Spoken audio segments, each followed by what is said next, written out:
For 30 years, Frank Howard strolled the sidelines of Memorial Stadium as the head football coach for the Clemson Tigers. His legacy is inextricably linked to the growth of Clemson athletics during his decades long career.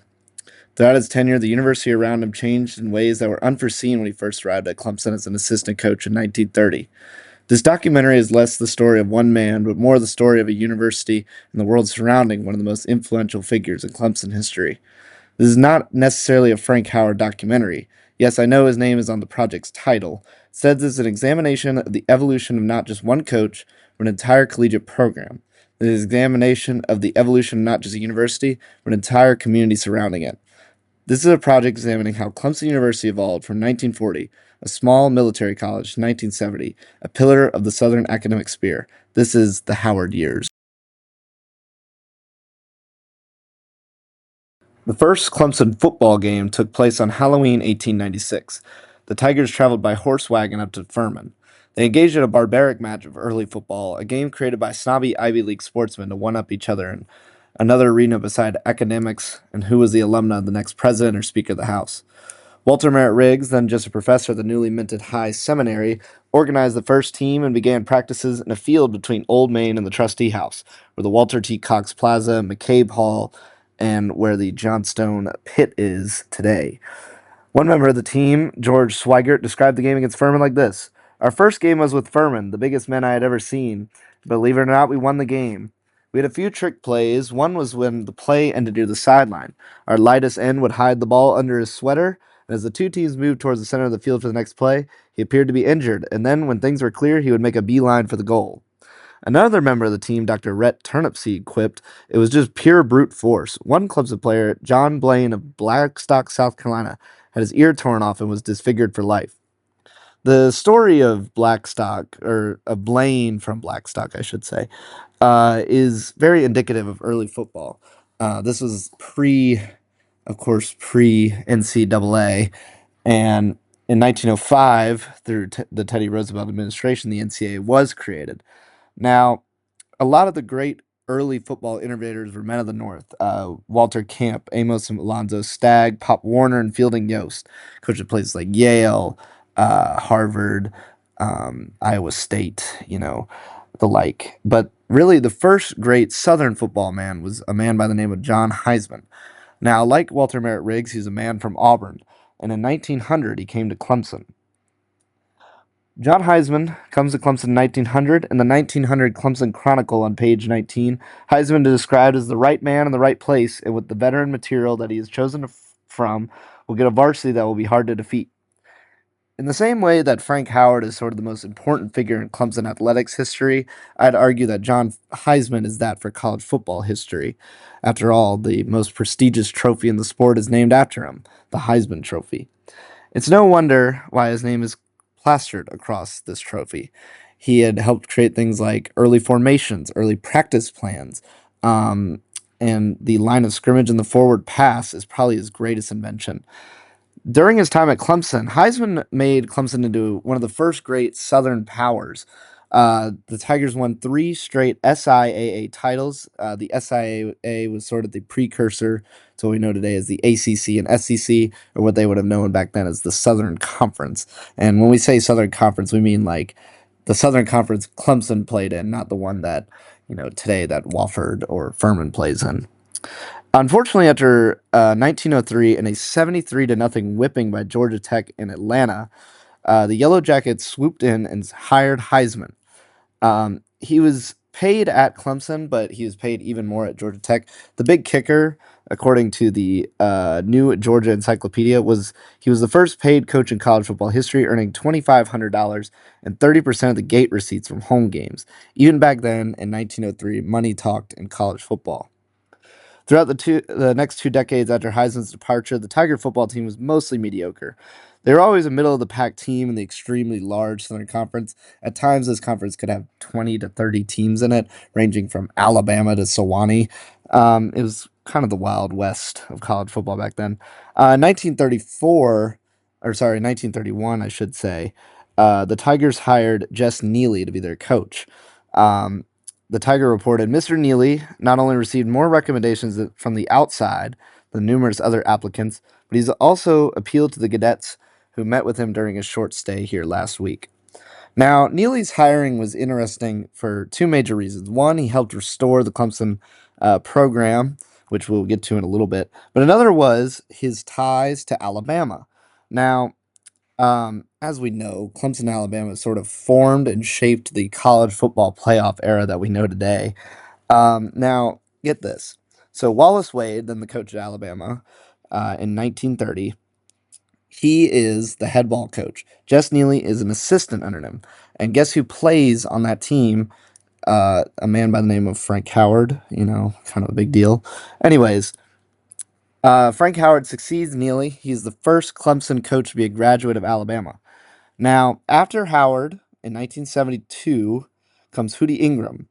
Hootie is the coach from 1970 to 1972, and then he's Alabama's athletic director in the mid 80s.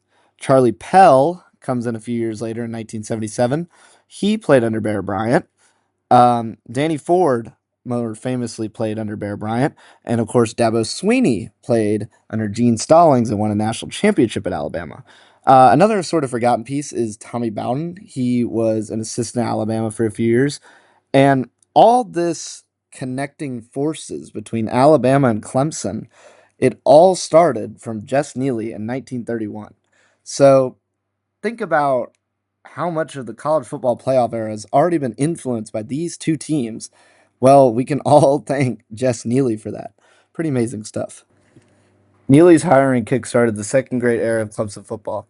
After three straight mediocre seasons in 31, 32, and 33, in 1934, the Tigers finished with a winning record of 5 and 4, the first winning record since Neely was hired. This would also be the year that the Tigers began a 7-game win streak over their southern rivals in Columbia. Now, in 1939, Neely delivered his finest season yet. The concept of a postseason bowl game was relatively young when Neely's 8-1 Tigers accepted a bid to play Boston College in the Cotton Bowl. Led by multi-sport star Banks McFadden, the 1939 Associated Press Athlete of the Year, the Tigers steamrolled traditional Southern Conference rivals NC State, Furman, and Wake Forest en route to a conference championship. Their win over the Gamecocks, a 27-0 thrashing, was celebrated by all. Now, in the Cotton Bowl, the Tigers would win 6-3. Here's how Professor Jerome V. Reel described it in his book, The High Seminary. Clemson's defense and Banks McFadden's kicking kept the Golden Eagles well dressed. McFadden kicked 9 times, averaging 43 yards. His longest punt carried 67 yards. Late in the second quarter, the game's and Clemson's only touchdown was set up by a McFadden return of an Eagle punt to the Boston's 33-yard line. Then Charles Timmons of Abbeville ran the ball into the end zone for the winning score. Now, it was pure elation back in Clemson. This is the first major win or first major bowl win in program history. But then Jess Neely up and left, like shockingly. The Tiger reported on January 11th, 1940. Neely resigns. Clemson Post accepts Rice Institute's offer. But among the possible candidates for the next head coach at Clemson, one name stuck out. It was Neely's assistant, Frank Howard.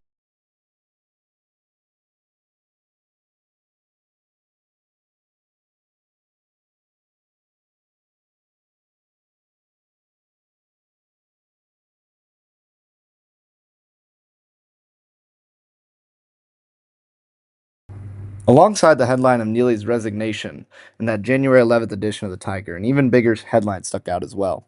Clemson Fieldhouse to be completed in this year. The Fieldhouse, later named Fike Fieldhouse and Fike Recreation Center after Rupert Fike, is where the first great boom period of Clemson athletics really began. Fike, a 1908 graduate of Clemson, helped start IPTE, the booster club for Clemson athletics, alongside Jess Neely during the 1932 football season. The completion of the Fieldhouse and Howard's hiring as head coach, the Tigers football team could not have been more inextricably linked. The Fieldhouse was originally built from 1928 to 1930. As Dr. Reel writes on page 250 of the High Seminary, the first section, the Big Gym, was dedicated on January 7, 1930 at the Furman Clemson basketball game. The administrative and visitors' housing units were completed next, and the Little Gym finished in 1940, with most of the costs borne by the Federal Works Progressive Administration. The Fieldhouse housed the offices of all major athletic figures at the time, including that of Coach Frank Howard. In 1940, the Second World War had just started, with France and Britain still in their victorious fog from the First World War, blinding themselves to the imminent threat of Hitler's Nazi Germany. During this time at Clemson University, the university remained deeply segregated, as did much of the surrounding area.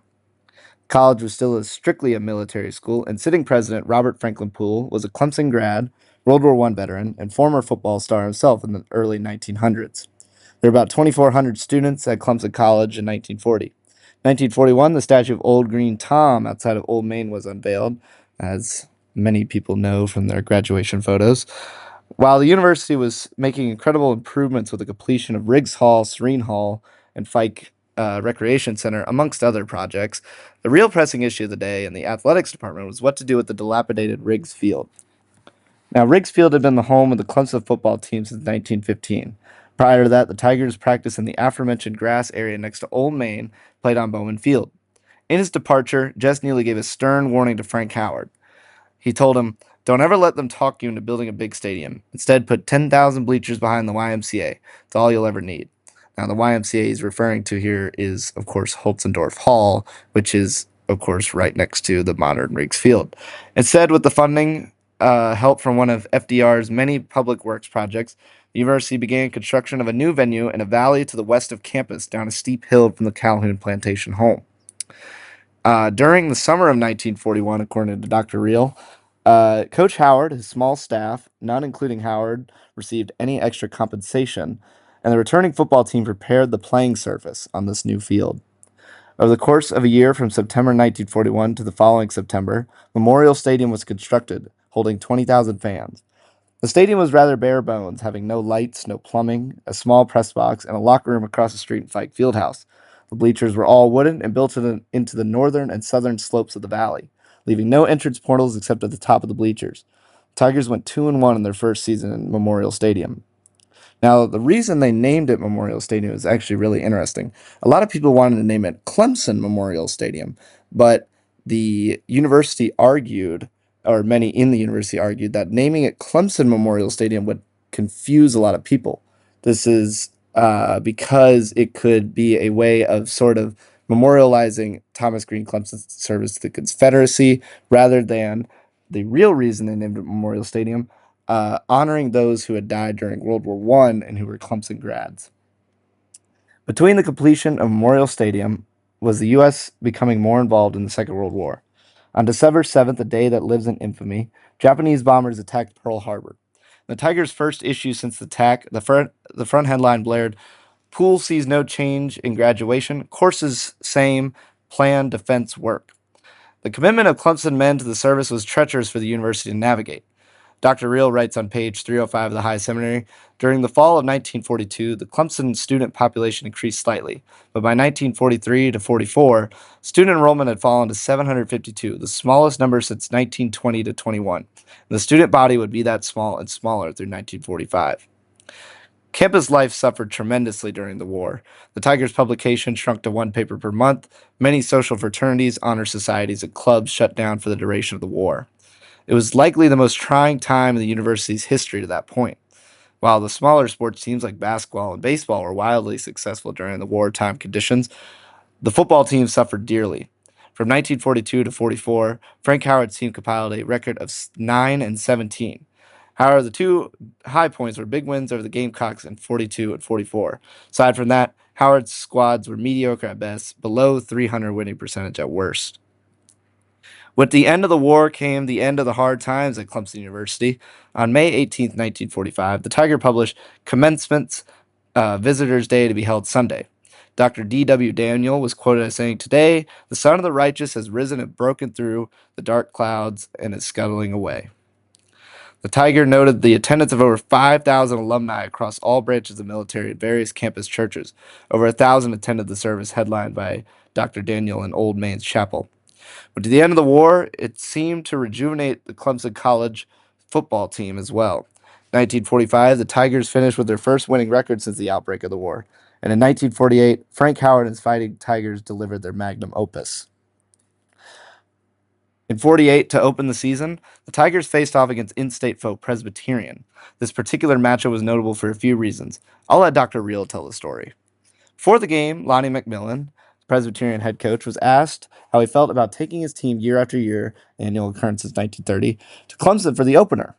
Noting that Clemson had won all but 3 games, one loss in 43, and ties in 1931 and 33, The coach cracked, "It's like going into Death Valley." Now, at the time, I believe, and Dr. Reel also believed, that McMillan was referring to the biblical Valley of Death, which is pretty amazing. Now, it should also be noted, of course, at this time, and still is, that Clemson's Memorial Stadium is overshadowed by the Woodland Cemetery on the north side of the stadium. Now, as far as I know, and as far as Dr. Reel knows, this is the first time the name Death Valley was used to describe Memorial Stadium. The Tigers won that hot September day 53 to nothing over the Blue Hose of Presbyterian. Entering undefeated at 4-0, the Tigers won the big Thursday game against the hated Gamecocks 13 to 7.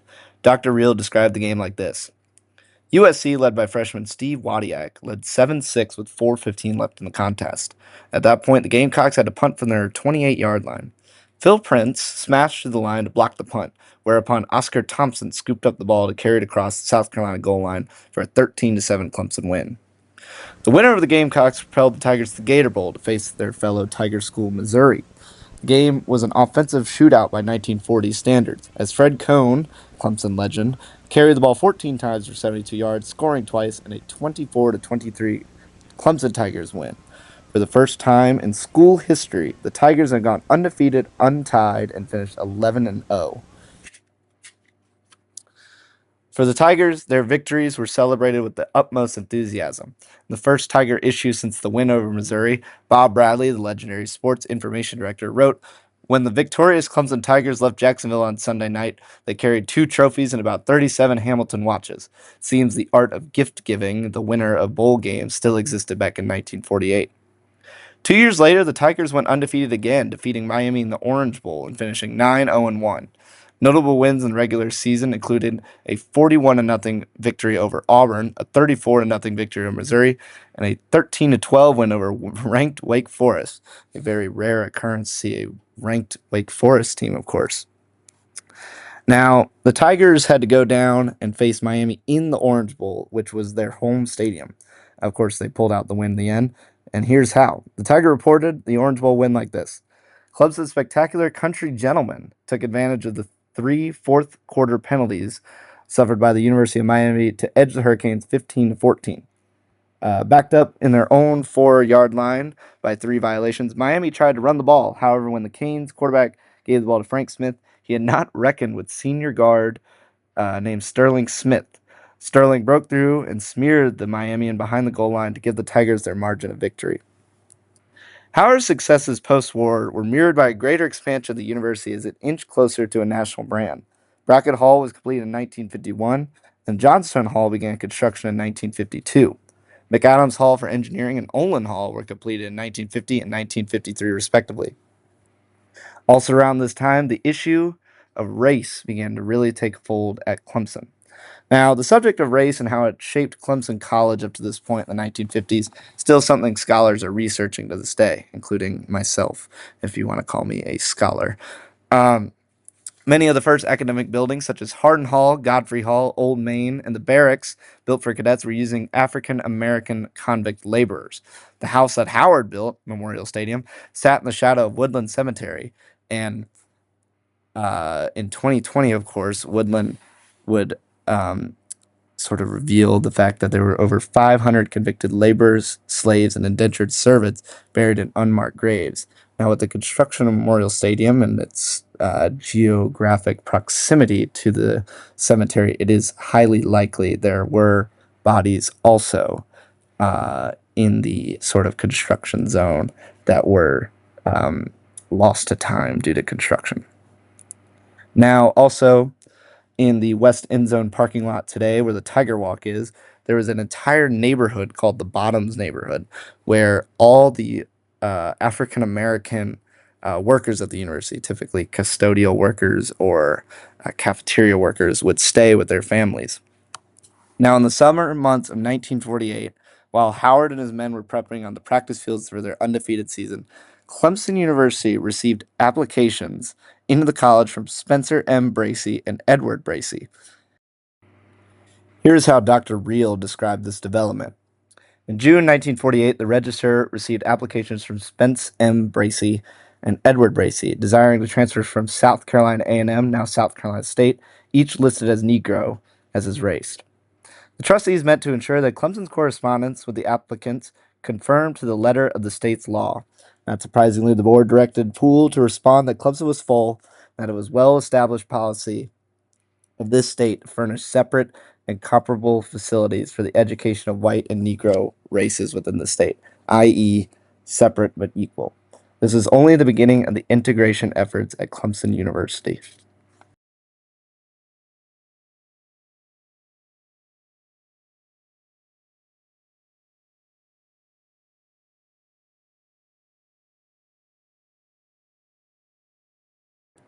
After an emphatic end to the decade, Howard's teams began a decline from 1951 onwards. Miami exacted their revenge for their Orange Bowl loss in the Gator Bowl the following year, drubbing the Tigers 14-0. But the Tigers didn't just lose their future South Florida Conference mates, but they lost their conference altogether.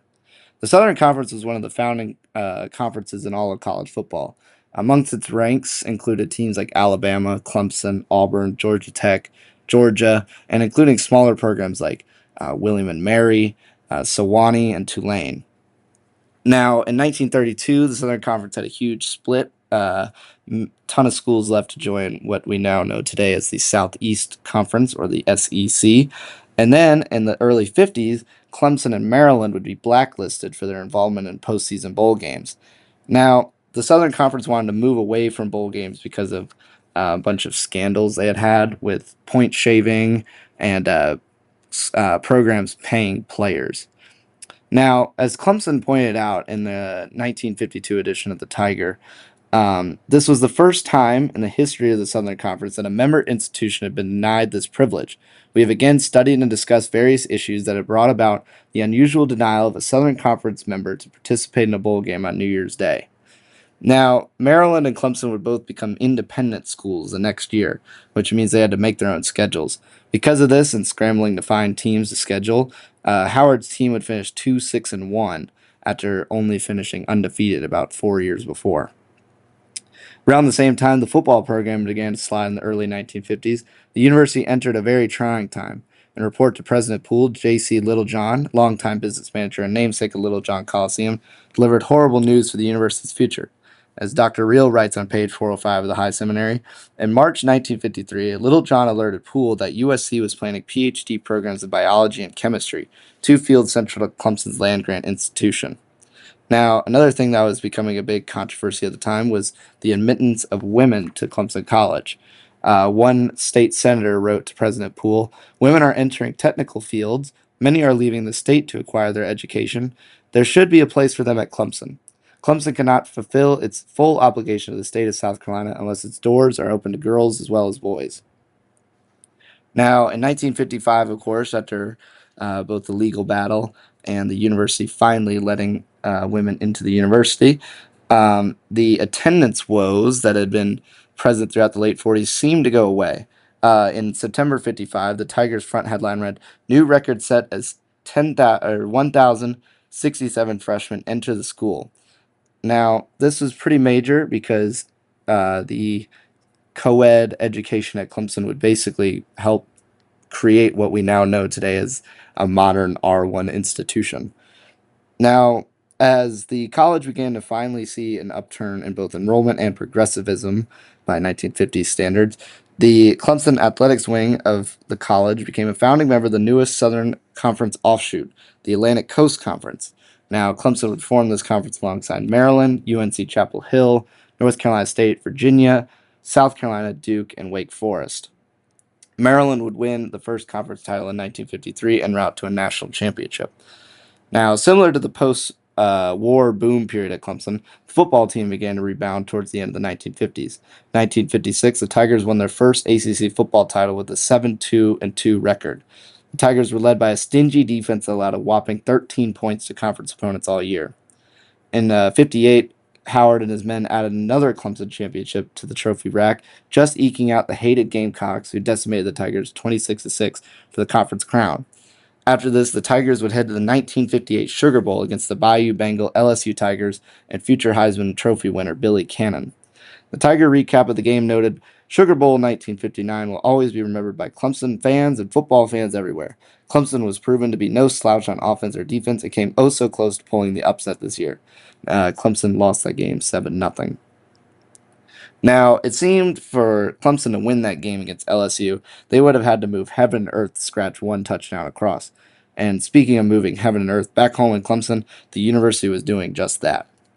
For as long as there has been something in these hills, the Seneca River provided a lifeline to farmlands encompassing its banks.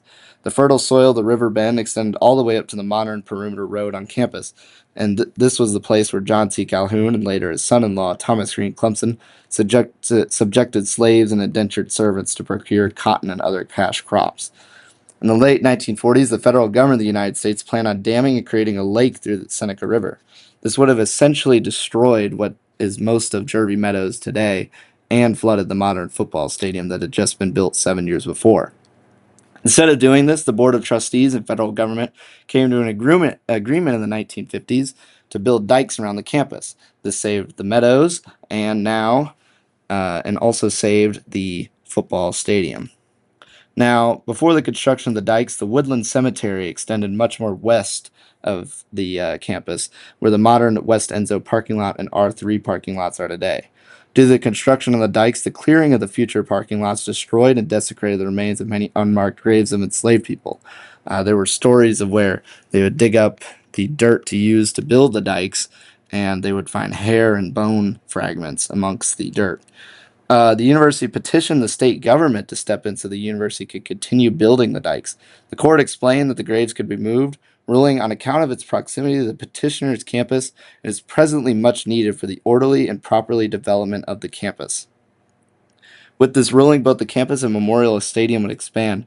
In 1958, the stadium capacity increased by 18,000, marking the total number of bleachers to 38,000. The March 20th, 1958 edition of the Tiger provided some more details of the renovation.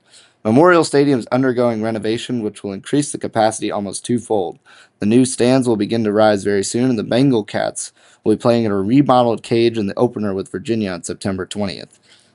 In the newly renovated Memorial Stadium, equipped with new press boxes, a new scoreboard, new entrance portals, and a new press road budgeting up against the cemetery, the Tigers went undefeated in 1958 with a 5-0 home record. The expansion of Memorial Stadium was necessitated for two reasons. The first reason was the growing brand of Clemson and college football in general. 1953, when the future national champions Maryland came to town, Clemson's campus and surrounding areas were clogged with fans and traffic, the two-lane highways to the town being rendered to standstill traffic as Saturday approached. To alleviate this, the city of Clemson and surrounding areas helped build Highway 123 through the interstate highway efforts of the Eisenhower administration. The stadium expanded to accommodate both Tiger faithful and opponents from out of town, speeding down the new highway. But for many in the athletic department, the true reason to expand Memorial Stadium was to host our neighbors to the south, the South Carolina Gamecocks. Since the inception of the Palmetto Clash up to this point in 1959, the Tigers and Cocks played every October during State Fair Week in Columbia. On Thursday of the State Fair Week, fans from all around the state crowded into Columbia Municipal Stadium to bear witness to Big Thursday. The game was the greatest draw in the state, the hottest ticket every year. According to the South Carolina Encyclopedia, Big Thursday's popularity exploded after World War II. In 1946, after a counterfeit ticket scandal, fans broke down the general admission gate and flooded the field through the game. Attendance continued to keep pace as the stadium capacity increased to 34,000 by 1949 and 44,000 by 1958. However, Clemson was sick of always traveling to Columbia for the big game. The Board of Trustees made their pitch to the South Carolina state government, and the state government essentially said, "This is not our issue," and told Clemson and Carolina to figure it out. The two schools would agree that in 1960, the Gamecocks would travel up to Clemson for the very first time. The final Big Thursday was a somber one in Columbia. That is, if you were the one cheering for the Gamecocks. The Tigers were 3-1 entering the contest, having notched huge wins over conference mates Virginia, NC State, and ranked North Carolina. With the ACC crown already in sight, Tigers thumped the Chickens 27-0. After the fact, everybody got in on the fun. Frank Howard was photographed kissing Big Thursday goodbye. However, having been to Columbia, I'd like to think he was saying good riddance. In the following Tiger newspaper after the big win, Nancy Edwards, 1959's Miss Tigerama, commented, "I can't think of any better way for Big Thursday to come to an end. It will be remembered, all 27 points of it, not only by the great Clemson teams, but also the Gamecocks. Another great bit was this. Clemson students were very loyal last year when the went down, and none left until the game was over. This was not true of Carolina students as they began to file out in the early moments of the fourth quarter with their team behind 19-0. Maybe this does not prove much, but at least our spirit cannot be surpassed, just as our team cannot be surpassed by theirs. Frank Howard also told the Tiger, I don't know if this is my greatest Big Thursday win, but it was a mighty satisfying one. With this emphatic win, the Tigers propelled themselves to the Bluebonnet Bowl against TCU, where they would win and finish the decade on top of the ACC and number 11 in the national polls. The end of the 1950s also provided some of the earliest rumblings of the modern Clemson culture we see today. 1956, students put together the first Tiger Rama show in Memorial Stadium. This homecoming tradition has been running strong ever since. Another tradition propping up during this time was the floats for homecoming. These floats, created out of chicken wire, tissue paper, ingenuity, and long hours of labor by freshman rats, have become a must see experience every homecoming. The tradition first began with student organizations building floats all around campus before emigrating to Bowman Field sometime in the early 1960s. Now, Clemson also had some pretty major construction projects going on during this time. Memorial Stadium would see the west end zone seats built in 1960 to accommodate the new accommodate the rivalry game coming to town. The additions of Martin Hall, Kennard Laboratory of Physics, and Lowry Hall were all built through the years 1958 and 1961, coinciding with the expansion of academic facilities with the expansion of graduate education fields, continued growth in the liberal arts fields. Clemson, once a struggling military college at the beginning of the decade, now quickly rising to the level of an elite university. It is clear the Board of Trustees and new president R.C. Edwards were working tremendously hard to uphold the proclamation of Thomas Green, Clemson's founding wish. One last note for the 1950s. In 1958, Lee Hall, named after Rudolph Lee, the designer of many buildings such as Holzendorf and Riggs Hall, was complete. This marked the first architecture school to be built in the state of South Carolina. This program attracted many new students to the university who had once left the state due to the lack of an architecture program. The one student attracted in the summer months of 1959 was different than all other students applying, for he was African American. The student would soon make history at Clemson. His name was Harvey Gantt.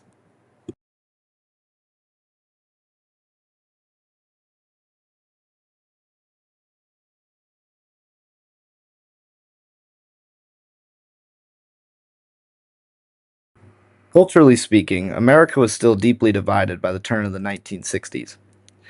After the outbreak of the Civil War, the Clemson College has emerged as a hub for the brightest minds of South Carolina. The brightest white minds, that is. Despite the 1954 Brown v. Board of Education ruling by the liberal Warren Supreme Court, ending legal segregation of all public facilities and ruling separate but equal was unconstitutional, the South remained deeply divided and segregated at the turn of the decade.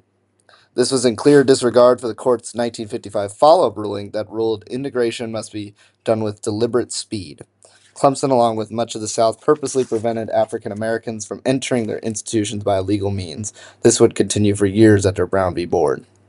To open the decade, Frank Howard's Tigers made history, with a last-minute addition to the West End Zone, providing new locker rooms, new bleachers, and a new scoreboard at Memorial Stadium. The first ever Palmetto Bowl hosted in Clemson was held this year. The Tigers would win 12-2 after entering the fourth quarter up only 3-2. I'd assume this would make for a good football game in Europe, but here in Clemson, thankfully, the Tigers used a late field goal and touchdown to pull away. In the backdrop of this game, held on November 11th, just 3 days earlier, Massachusetts Senator John F. Kennedy defeated Vice President Richard Nixon to win the presidential election. Arguably, there have been fewer elections as impactful as this one. Kennedy's liberal positions on civil rights and his Catholicism were not a deterrent in the white Protestant South, which was still heavily influenced by the invisible empire of the Ku Klux Klan. Kennedy won southern states like South Carolina, North Carolina, Georgia, and Louisiana en route to the presidency. Now, Kennedy's election would inspire many to take action, as he pleaded in his inauguration address, ask not what your country can do for you, but ask what you can do for your country. Hearing those words, one man kicked down again and again by the continued implementation of Jim Crow laws, the American South decided to ask himself what he could do for his country and for himself. His name was James Meredith. Now, James Meredith began his journey to desegregate Ole Miss on May 31st, 1961. With the help of the Mississippi chapter of the NAACP, headed by the famed Medgar Evers, Meredith filed a suit in the United States Fifth Circuit Court arguing that the Mississippi state government and Ole Miss had unconstitutionally denied him his right of entry into Ole Miss because of his race. Now, flash forward to uh, the fall of 1962, the case for Meredith's integration was becoming a headache for the Mississippi governor at the time, Ross Barnett. Now, Mississippi was ordered by Robert F. Kennedy, John's brother and the attorney general at the time, to allow Meredith to enter on September 25th, 1962.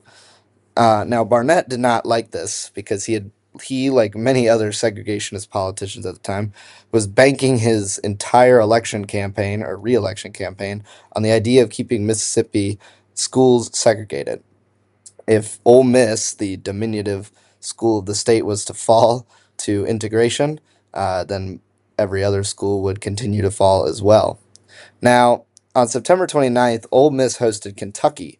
Now, there's a lot of symbolism from this game. Obviously, Kentucky is, sort of the border state during the Civil War, while Mississippi is that deep south with, slave ties. But anyways, at on September 29th, Governor Barnett strolls to the midfield at the stadium in Jackson, Mississippi, where Ole Miss and Kentucky are playing.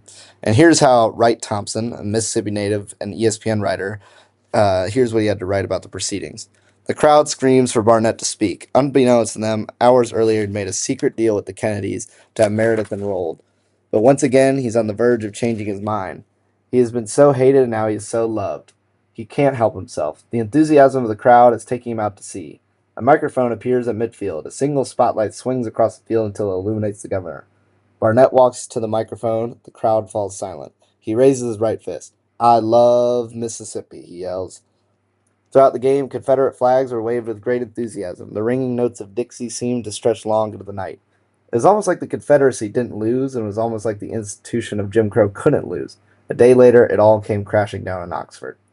Due to the threats of violence against Meredith, the National Guard and federal marshals are deployed to Oxford, Mississippi. Around 8 o'clock in the evening of the 30th, Ole Miss students charge at the federal marshals protecting the Lyceum building. Tear gas is fired, brick and lead pipes are thrown, brawls start. President Kennedy goes on the air to address the situation to a national audience. He doesn't know that hell is broken loose. Thompson writes of this. Kennedy's words carry over radios of cars parked near the Lyceum in Oxford, adding an eerie new soundtrack. The whoop of tear gas guns, the screaming of the mob, the cloud covering the campus, with the voice of the President of the United States in the background, urging them to remain calm. Despite the efforts of Ole Miss students, the Mississippi state government, and outside rioters, Meredith enrolled at the University of Mississippi on October 1st, 1962. The university was left with a searing national reputation. 2 people lay dead from the riots, hundreds of marshals were injured, and the great white power grip had slipped in Mississippi. Meredith's enrollment also scared other Southern institutions. If this could happen at Ole Miss, could it happen here? That question was being mulled over by Clemson President R.C. Edwards, as it became increasingly likely that Harvey Gantt would win his legal battle and attend Clemson University. After a lengthy legal battle, on January 28, 1963, on the plantation of John C. Calhoun, on the property of Thomas Green Clemson, in the shadow of Tillman Hall, at the university that graduated segregationists like Strom Thurmond and James Burns, Harvey Gantt stepped out of his vehicle to enter Clemson University. Media surrounded the car, but unlike Mississippi, the mood was tame. However, it didn't mean students were exactly happy to see Mr. Gantt break the color barrier.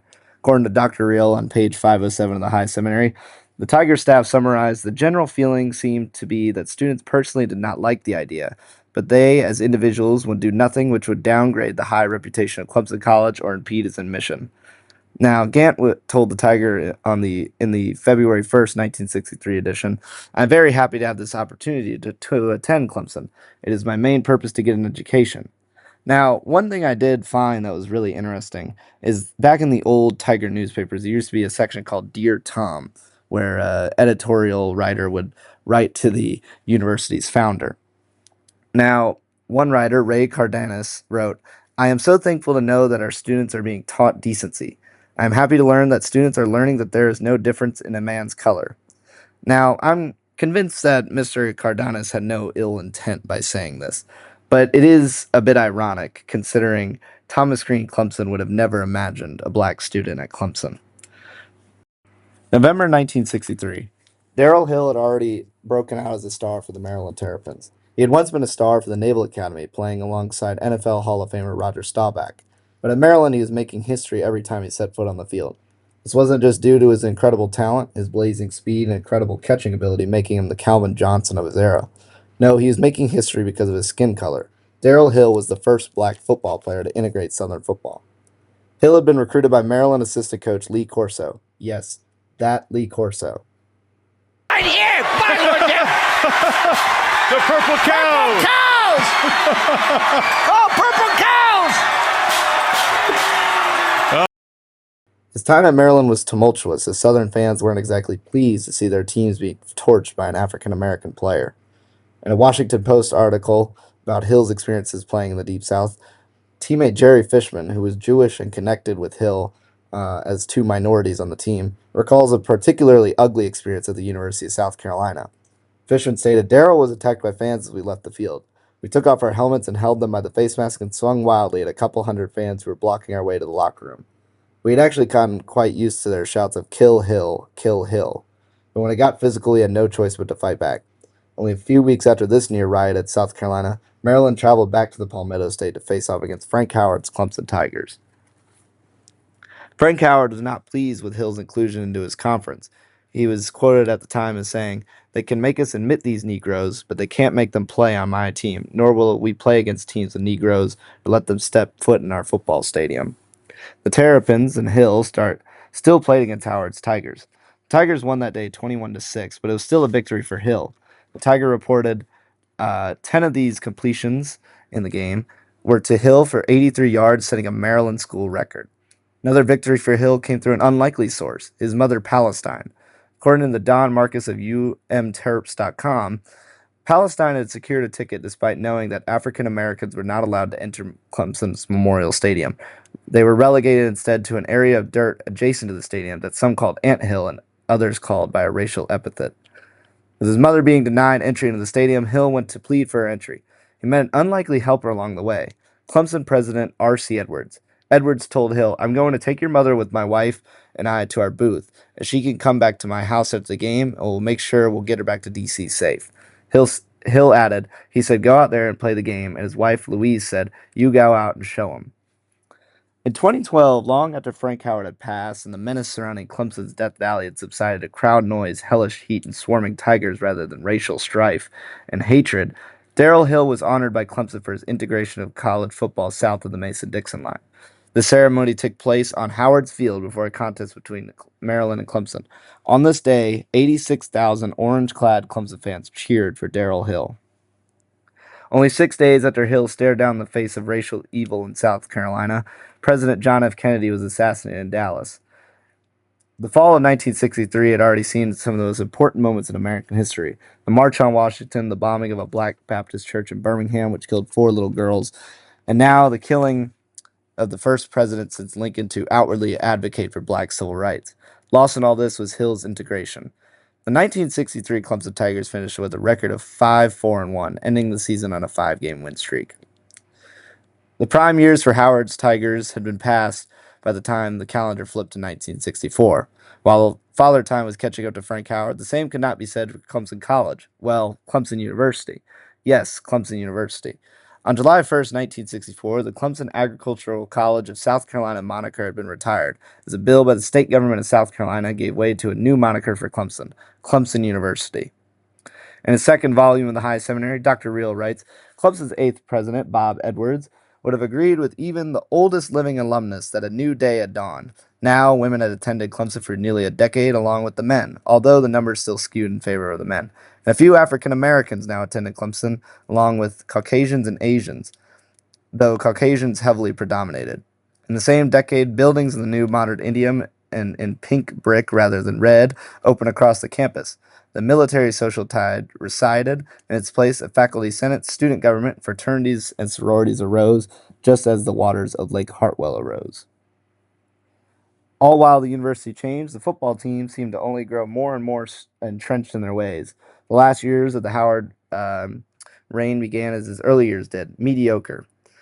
Tiger team after Tiger team were mediocre and just mid, just not great. However, just like the early years, this didn't mean that Frank Howard didn't have tremendous influence. Rather than physical victories, Howard would become known for um, inspiring his team through various means. And one of these means would be running down the hill and touching Howard's Rock. Now, before we talk about Howard's Rock, let's talk about running down the hill. In Clemson Memorial Stadium, the Clemson Tigers have run down the hill over 400 times, but this tradition didn't start in 1942 with the completion of the stadium. In the earliest years of the football program, Godfrey Hall, the textile building at the time, served as the dressing room for all athletic teams. Baseball, football, and basketball used the basement of Godfrey as a makeshift locker room when athletes were taking place on Bowman Field. Before each football game, the team charged up the hill where the Military Heritage Plaza is today and ran down the hill onto the field of play. The tradition continued after the Tigers moved both their locker room and field of play over to the Holzendorf YMCA and Riggs Field. When the team finished dressing, they had ran out of the small entrance in the basement onto the field of play.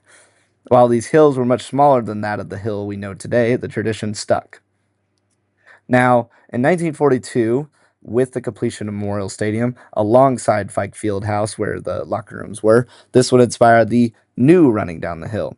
By the late 60s, where we are now in our timeline, fraternity brothers would walk along from the nearby quad dormitories located behind Fike and walk alongside the Tigers, amping up the players before the game. In 1966, a new addition to the East End Zone would be added. Now let's talk about the Rock. In 1965, S.C. Jones, a friend of Coach Frank Howard, was driving through Death Valley, California. As the story goes, Jones pulled over and picked up a 2-pound flint rock, and upon returning to Clemson, gifted the rock to Coach Howard. It was a gift from Death Valley, California, for the great overseer of Death Valley, South Carolina. Instead of being inspired by the rock, Howard used it as a doorstep. In 1966, the famously cranky Howard tripped over the rock and exploded, "Take this rock and throw it over a fence or out in a ditch. Do something with it, but get it out of my office." With this order, Gene Willimon, executive secretary of IPDA, defied Howard. He decided to build a pedestal on the top of the hill of the East End Zone and display the rock there. The true magic of the Rock began as early as the 1966 season opener. The Tigers were down 18 points with 17 minutes left against conference rival Virginia. The Tigers would come back and win 40-35.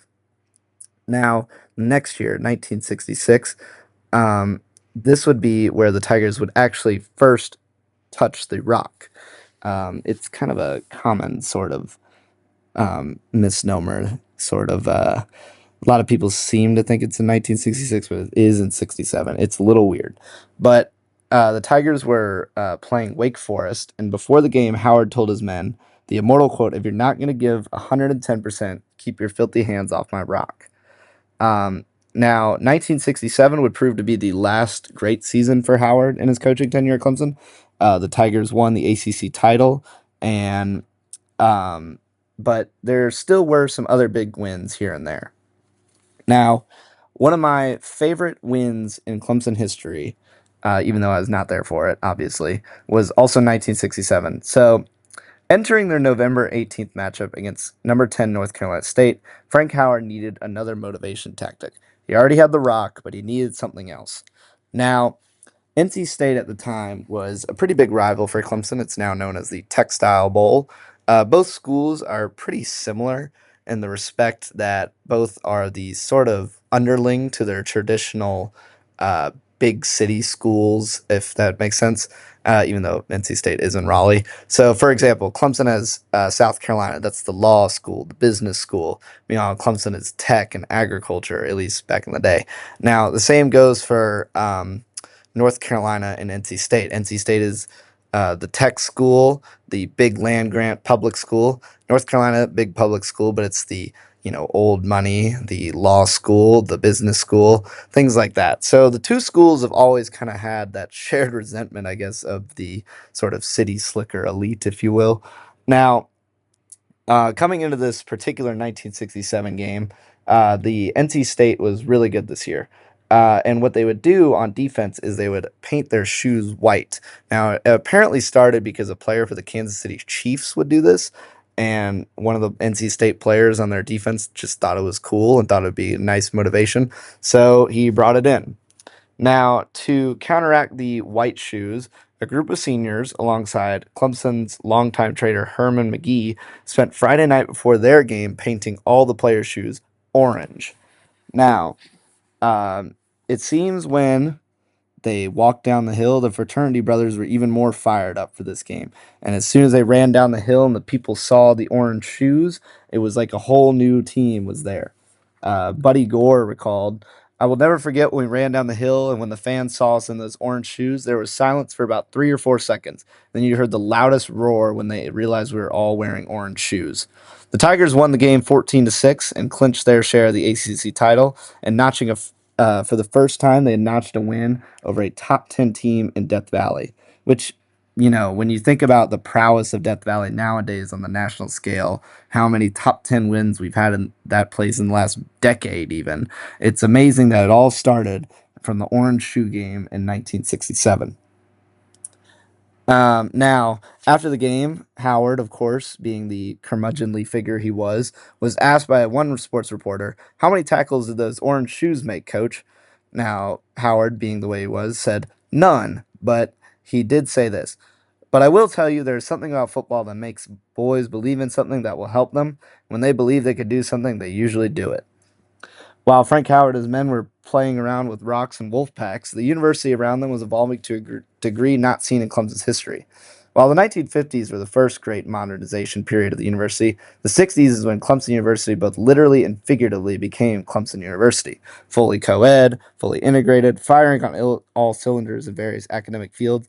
Clemson is now an R1 research institution. In the 1960s alone, Clemson saw the completion of the Bryan Mall, which features the new Schlitter Dining Hall, new sorority dorms in Barnett, Malden, and Smith Halls, and new shoebox dorms near the Johnstone Tin Can Complex, the Calhoun Plantation Hall. The three high rises go up during this time, Burns, Lever, and Manning, still stand clear of all other dormitories on campus, providing beautiful views of those famous Clemson sunsets. On the academic side, the heart of campus begins to take shape. Between 64 and 66, R.M. Cooper Library was constructed alongside the Reflection Pond. Rhodes Engineering Center was completed in 1970, demonstrating the evolution from Riggs Hall, the original engineering building, before Rhodes. Around the same time, Daniel Hall and Strode Tower were built, completing the walled structure of the library mall. Kennard Martin Hall, Daniel Hall, flanked the left side of the mall, representing the second great modernization period under President Edwards, while the right side, with Brackett Hall, Hardin Hall, and Olin Hall, represent the first great academic modernization period. The culture of Clemson in the 1960s was as tumultuous as the culture of America. The Cold War was still arguably at its peak during the 1960s. The Cuban Missile Crisis led to the installation of bomb shelter signs. I remember staying for Clemson basketball camp in Johnstone Hall, which is a miracle they even put us in there because of the asbestos and other issues with that building. And I remember them having a bomb shelter sign uh, in that building. And I always thought it was a joke, but then I was like, I put two and two together, and I was like, oh, well, maybe that actually was a bomb shelter sign. Now, the only death during the entire Cuban Missile Crisis was that of Rudolph Anderson Jr., Air Force pilot and class of 1948 Clemson graduate. He was the only death in the Cuban Missile Crisis caused by enemy fire. Although integrated, Clemson was still in the throes of racial strife in the late 1960s. The spring of 1968, only weeks after the assassination of Martin Luther King in Memphis, a bombing attempt was made on Johnstone Hall. A car being driven by the alleged perpetrator was armed with enough gunpowder to wreak havoc to the 2,200-person dormitory and any students in or near it. Ron Berry, an African-American resident hall coordinator, was also subject to firecrackers being lit and thrown into his open window on the first floor of Johnstone Hall. Now, there were only about 59 African American students in the fall of 68, and they would help start the Student League for Black Identity. Now, this group would actually really help the football team out in a lot of ways. So, before the the Student League for Black Identity, the football team would play the song Dixie. Now, Dixie is, of course, a very famous and very wrong song to play.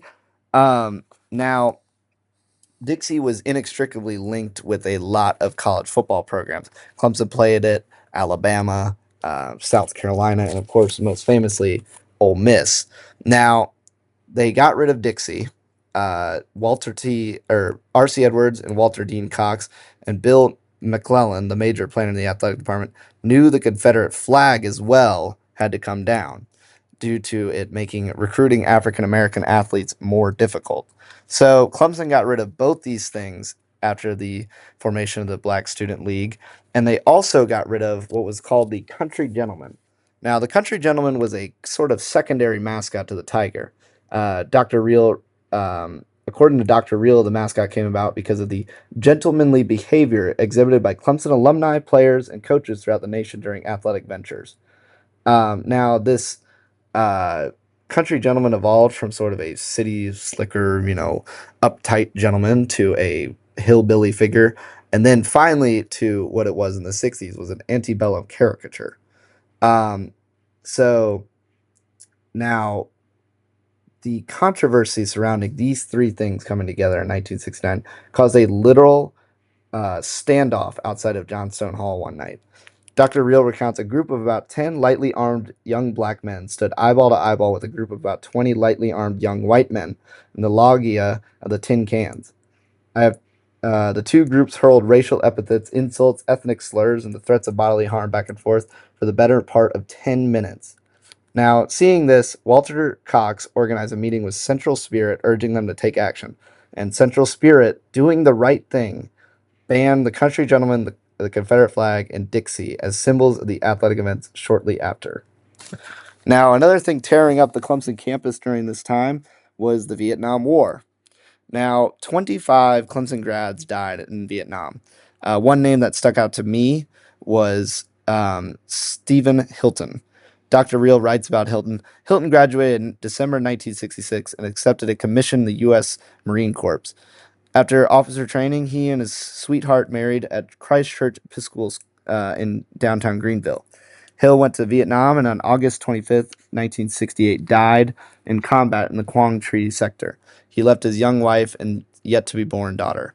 Now, the reason Hilton's story stuck out to me is because I graduated. My commencement was held in the same church he was married. And just seeing that really stuck with me. Now, um, many Americans during this time started to question the freedoms of the United States. If we were really so mighty, why did we have to bomb, farmers in the middle of a country we had never even heard of before this war started? Dr. Real documents instances of over 2,000 students protesting outside at Johnstone Hall for the end of the Vietnam War. Now, it's pretty amazing to think about students protesting against war when a lot of the times Clemson was making people for war in the sense that we were a military school and we were, we had the third most amount of commissioned officers in World War II behind West Point and Texas A&M. So Clemson had always been pushing men towards war and pushing them towards a military career. So having protests against a war was almost unprecedented at the time. Now, in the athletic realms, one of the last great projects of the Frank Howard regime began to take shape. So Fike Fieldhouse was always the home of the basketball team in the big gym. Now, the issue was in the big gym is that it was temporary bleachers and the windows sat up really high, so it was always really weirdly lit, and there was no other way to really light it during the day, so they had to import lights in. And it almost gave off this sort of dungeon aesthetic.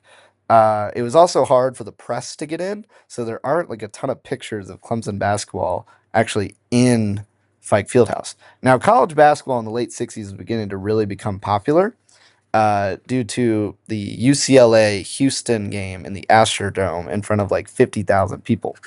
Now, Clemson would complete Little John Coliseum in 1968, and then only a year later, Craig Mobley, this is according to Dr. Real, Craig Mobley was a 6-foot guard from Chester and Clemson's first African American varsity athlete. As an excellent student, Mobley rejected a West Point commission to attend Clemson. Dr. Real continues, he joined the Student League for Black Identity and temporarily left campus with most other African American students in a 1969 walkout. Now, on December 10th, 1969, the Tiger reported that the rumors were true. Frank Howard retired from the head coaching spot of the Clemson football program. Howard admitted in his retirement press conference, I have no reason for retiring except for after 30 years, I decided we needed a new man. A lot had really changed in Howard's time when he first came here in 1932 with Jess Neely. Now he's retiring in 1969. That's, 30 years plus of coaching.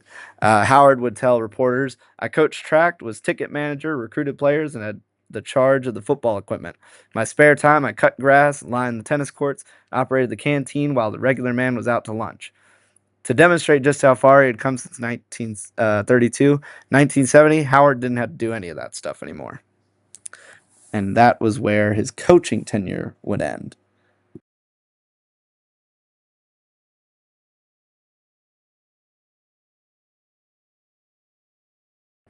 After retiring from the head coaching spot, Coach Frank Howard continued serving as the athletic director at Clemson until 1974.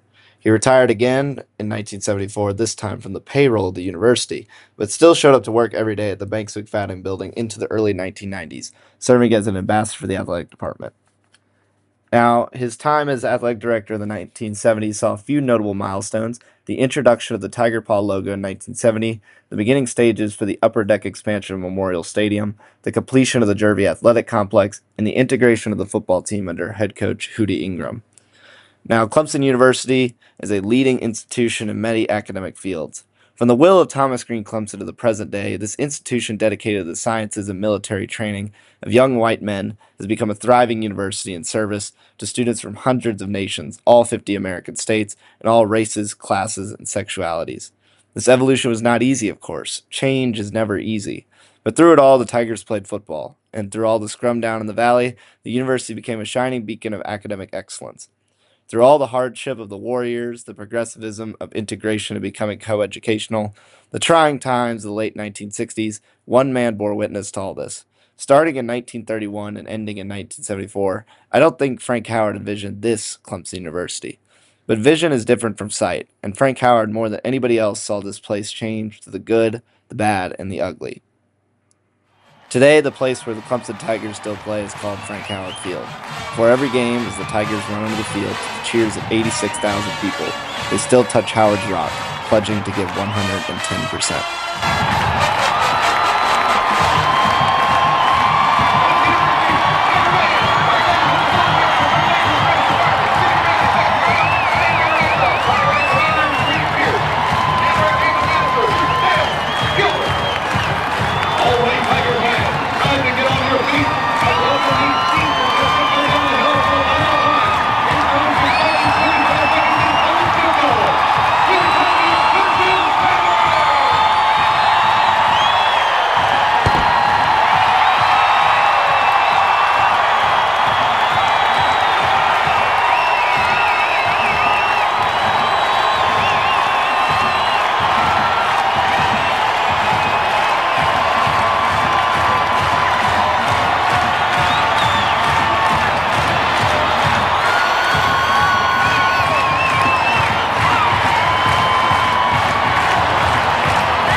In 41, along about that time, and our first game was played against Presbyterian College in 1942.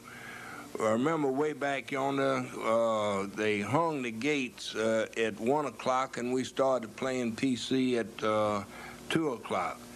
Now, this stadium took a little while to build. The original, I think, 20,100 seats, right in that neighborhood, cost about $125,000 in 1941. Now, the stadium itself at the present time seats about 44,000 people. We have had, I think it is 53,000 in to see us play either South Carolina or Alabama. We put those people on the bank, and I usually told them that those sections on the bank, the tickets on the bank, was in section GG. Somebody asked me one day what that GG meant. I told them that meant green grass. But this is a fine stadium. I hope someday to see it enlarged, but at the present time, I don't feel like it needs any enlarging. I also don't feel like it needs AstroTurf. It cost $1 million, and up here, I don't believe we could afford that $1 million right at the present time.